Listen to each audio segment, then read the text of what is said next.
సుదీర్ఘకాల నిరీక్షణకు నేటితో తెర.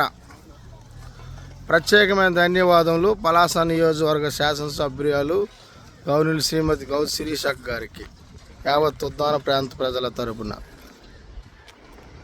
ఎందుకంటే గత సుమారు 4 సంవత్సరాలుగా ఈ రోడ్లలో ప్రయాణం చేయాలంటే ప్రయాణికులకు అందరికి కూడా చాలా అగమ్య గోచరంగా తయారైంది. అలాంటిది నేడు చాలా చక్కనైనటువంటి అనంతకాలంలోనే